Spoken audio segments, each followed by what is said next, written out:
आपको लगता है कि ये आर्मपिट का फैट है, वो जो बल्ज स्लीवलेस पहनने पे दिखता है और कभी कभी पीरियड्स या प्रेगनेंसी के टाइम पे बढ़ जाता है, तो ये सिर्फ फैट नहीं है, ये हो सकता है एक्सिलरी एक्सेसरी ब्रेस्ट टिश्यू।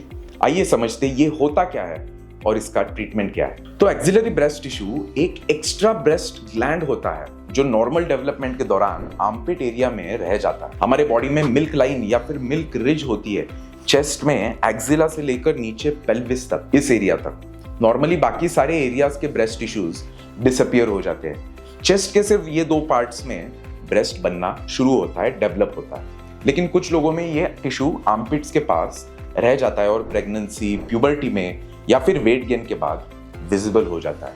ये ग्लैंड प्लस फैट का कॉम्बिनेशन होता है जो विजिबल लंप की तरह फील होता है। तो ये बल्ज ना सिर्फ कॉस्मेटिक कंसर्न होता है बल्कि डिस्कंफर्ट, पेन, स्वेटिंग का भी रीजन बन सकता है। कई विमेन स्लीवलेस या क्लोज फिटिंग कपड़े पहन नहीं पाते या कॉन्फिडेंस लूज कर बैठती है। तो इसका बेस्ट ट्रीटमेंट क्या होता है? Liposuction plus breast gland removal. हम अल्ट्रासोनिक असिस्टेड लाइपोलिसिस जैसे वेजर या फिर पावर असिस्टेड लाइपोसक्शन, माइक्रोवेव जैसे टूल्स के साथ फैट और ग्लैंडुलर टिश्यू को निकालते हैं एक छोटे से इंसिजन से जो आर्मपिट फोल्ड में छुपा रहता है। अगर स्किन लैक्सिटी ज्यादा हो तो हम स्किन टाइटनिंग या स्किन एक्सिजन भी कर देते हैं।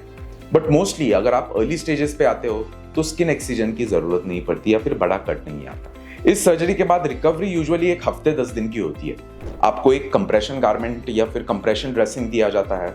प्रेशर गारमेंट पहनना होगा आपको फर्स्ट 10 to 15 डेज, ये मैंडेटरी होता है।